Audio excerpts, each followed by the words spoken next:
It was just a wedding photo, until you zoomed in on the bride's hand and discovered a dark secret.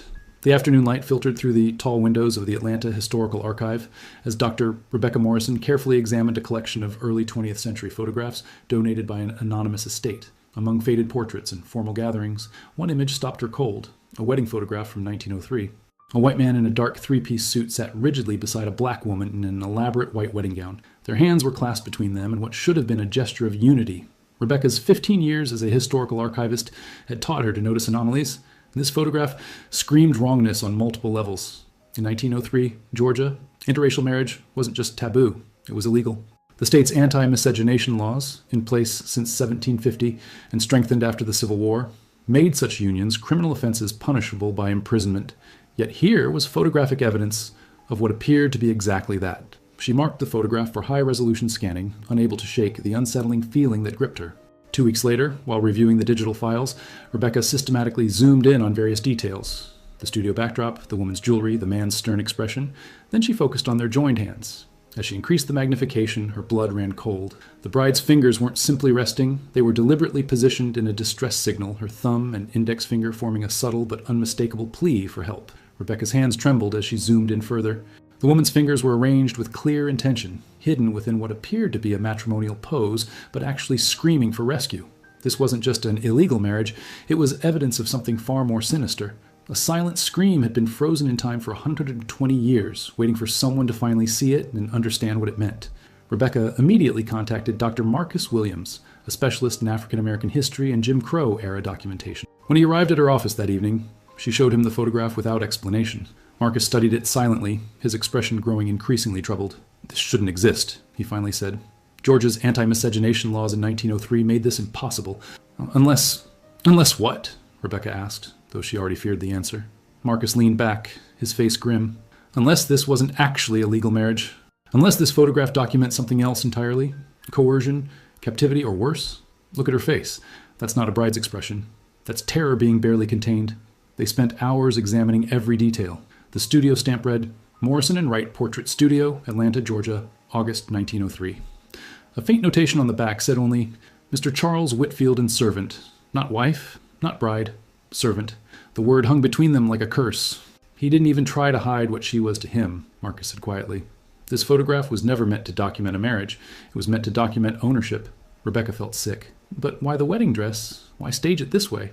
Marcus pulled up historical records on his laptop. Control. Humiliation. Some white men during this period exercised their power over black women in unspeakable ways. They couldn't legally marry them, but they could still force them into situations that mimicked marriage, a grotesque parody that satisfied their desires while maintaining their social standing. The woman had no rights, no protection, no way out. That night, Rebecca couldn't sleep. She kept seeing the woman's face, her carefully positioned fingers, the silent scream that had echoed across more than a century. Who was she? What had happened to her? And most haunting of all, had anyone seen her signal at the time, or had it remained invisible until this moment, far too late to save her? The next morning, Rebecca and Marcus began their investigation at the Georgia State Archives. They needed to identify both people in the photograph. The name Charles Whitfield was their starting point. The archivist, an elderly black woman named Mrs. Dorothy Hayes, who had worked there for 35 years, visibly tensed when she heard the name. "Charles Whitfield," she repeated slowly. "That's a name that still carries weight in certain circles, though not the kind anyone should be proud of." She disappeared into the records room and returned with several boxes. The Whitfield family was prominent in Atlanta from the 1870s through the 1920s. They made their fortune in cotton and textiles after the war. Charles Whitfield inherited the family business in 1898. The 1900 census showed Charles Whitfield, aged 28, living in a large house on Peachtree Street with substantial wealth and numerous servants listed in his household. Rebecca's stomach tightened as she read through the names. All black women and girls, ages ranging from 14 to 30. One entry caught her attention. Louisa, age 16, domestic servant, literate.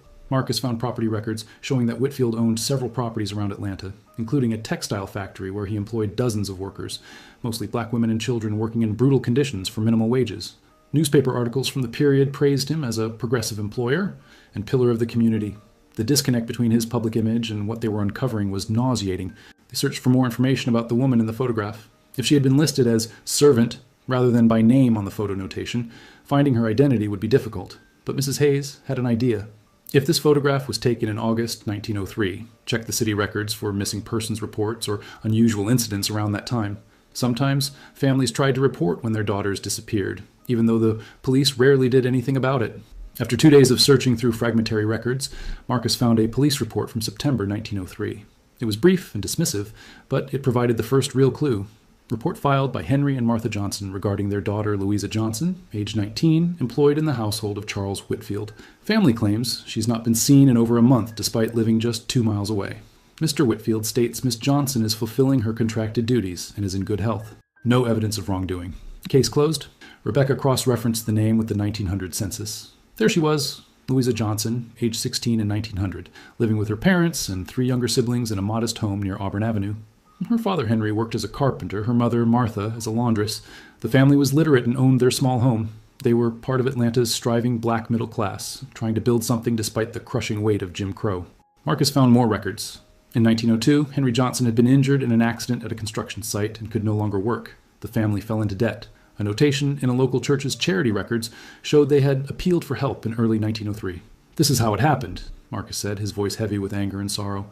Whitfield saw an opportunity, a family in desperate circumstances, a young woman with no options. He offered employment, probably promised good wages, and then they found a letter in the church records, written by Martha Johnson to the pastor in July 1903. We have not seen our Louisa in 3 weeks. Mr. Whitfield says she is well and working hard, but he will not let us visit her. He says it would disrupt the household routine. Reverend, my heart tells me something is wrong. My daughter writes to us every week without fail, but we have received no letters. When I went to his house, the servants would not look at me. Please, can you help us? The pastor's response was noted in his journal. Spoke with Mr. Whitfield regarding the Johnson girl. He assured me she is healthy and content, simply busy with her duties. He expressed annoyance at the family's concerns and suggested they are being ungrateful for his generosity in employing her. I'm inclined to believe him. The Johnsons must trust in God's providence and not make trouble for a prominent gentleman who has shown them Christian charity. Columns, Rebecca tracked down the Morrison and Wright portrait studio records through the Georgia Historical Society. The studio had operated from 1895 to 1910, and remarkably, some materials had been preserved by the photographer's descendants. She contacted James Morrison, the great-grandson of William Morrison, the studio's founder. James invited them to his home in Decatur, where he maintained an extensive archive of his great-grandfather's work. William Morrison photographed Atlanta society for 15 years, James explained, leading them to his study. He kept detailed journals about his clients and his work. He was also, quietly, an abolitionist's son who struggled with photographing the uglier aspects of Southern society. He pulled out a leather journal from August 1903. I've read through all of these over the years. Some entries stayed with me. This is one of them. He opened to a page marked with a faded ribbon and began reading, August 17th, 1903. Today I performed perhaps the most disturbing task of my career. Charles Whitfield commissioned a wedding portrait. But there was no wedding. The young Negro woman he brought to the studio was clearly not there of her own will. She wore an expensive gown that didn't fit properly, and her eyes held such profound fear that I nearly refused the commission. The entry continued. Whitfield insisted on posing them as a married couple with their hands joined. The woman, he never used her name, only called her girl, began to tremble when he grabbed her hand. I noticed bruising on her wrists as I positioned them for the photograph. When I looked into her eyes to ensure she was facing the camera properly, I saw desperation there. She was trying to tell me something, but with Whitfield watching her every movement, she couldn't speak. James turned the page, his voice becoming strained. As I prepared the exposure, I noticed her fingers moving slightly, repositioning themselves into what appeared to be a deliberate pattern, a signal perhaps. I said nothing, but I made sure to capture it clearly. I took 3 exposures. Whitfield wanted to ensure he got a perfect image. After they left, I felt physically ill. I knew what I had photographed wasn't a wedding. It was evidence of something criminal. But what could I do? Report it to the police? They would laugh at me for suggesting a white man of Whitfield's standing had done anything wrong. Marcus expanded the investigation to examine Whitfield's history more comprehensively. What they discovered was a pattern of exploitation that spanned years. Through court records, property documents, and newspaper archives, a disturbing picture emerged. Between 1899 and 1905, at least 6 families had filed complaints about daughters who had gone to work for Whitfield and subsequently disappeared from contact with their families. Each case followed a similar trajectory. A black family facing economic hardship. A young woman, usually between 16 and 20, hired as domestic help. Initial letters home that suddenly stopped. Family members turned away when they tried to visit. Police reports filed and immediately dismissed. In 2 cases, the young women eventually reappeared months later, refusing to speak about their experiences, their spirits visibly broken. Rebecca found testimony from a woman named Sarah who had worked for Whitfield in 1901. She had given a statement to a black community organization documenting abuses by white employers, a record that existed outside official channels. because official channels refused to hear such complaints.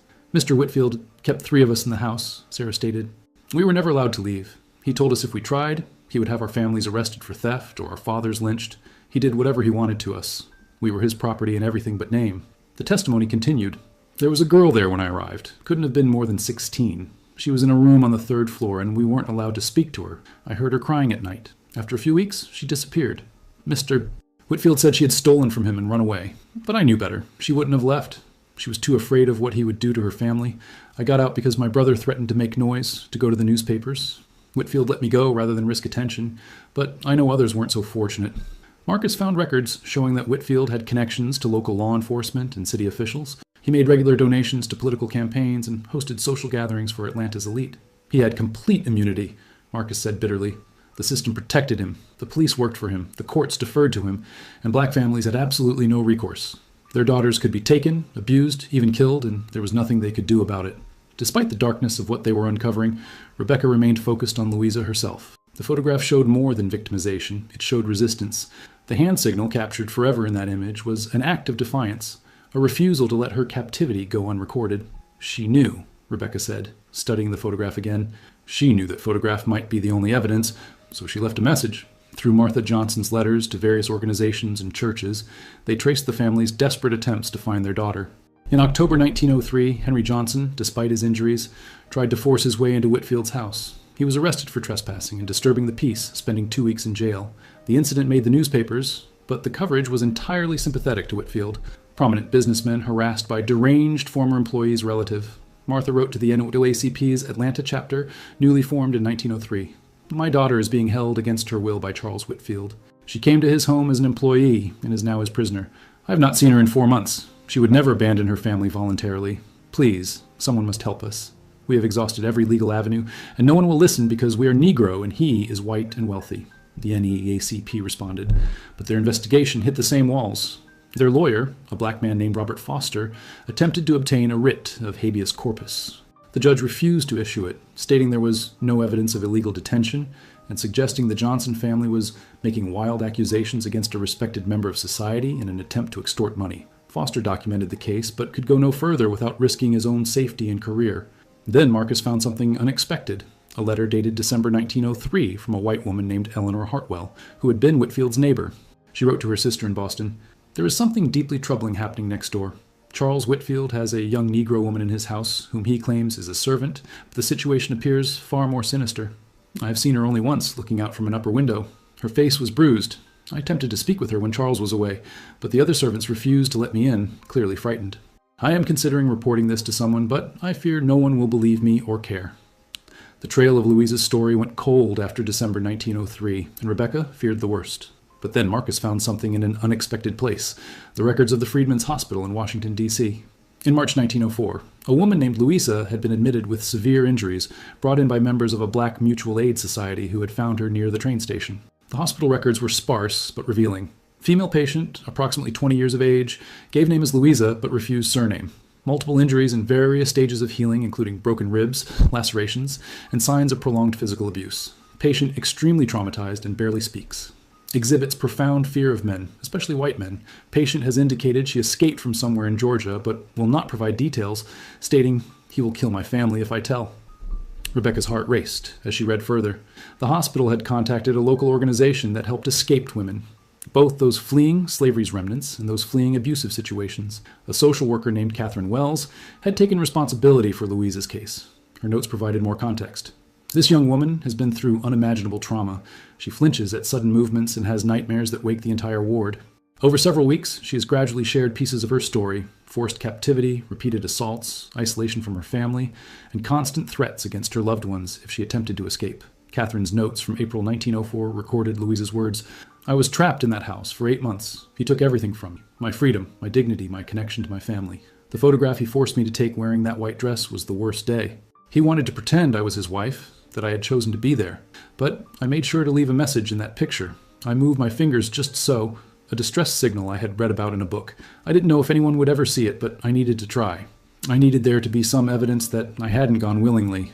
The records showed that Catherine had helped Louisa contact her family through carefully coded messages to avoid alerting Whitfield. In May 1904, Louisa's mother Martha received a letter.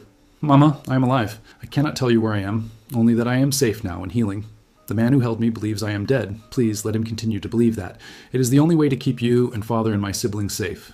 I will write again when I can. I love you. Your daughter.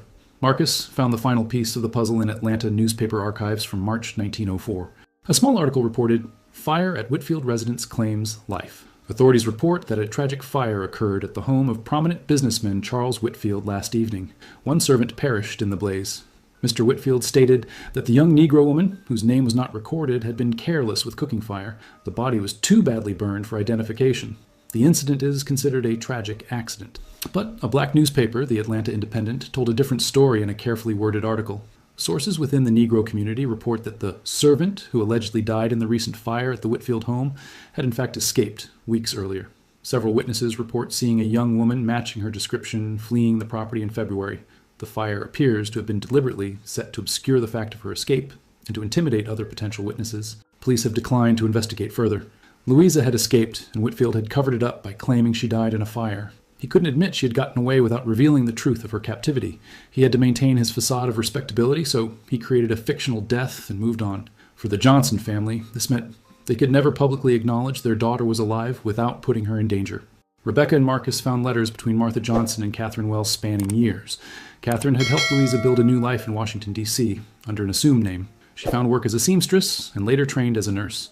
She married a kind man named Edward, a postal worker in 1908. They had 4 children, but Louisa never returned to Atlanta, and her parents had to pretend their daughter was dead to protect her. Marcus discovered that Louisa kept the story alive in her own way.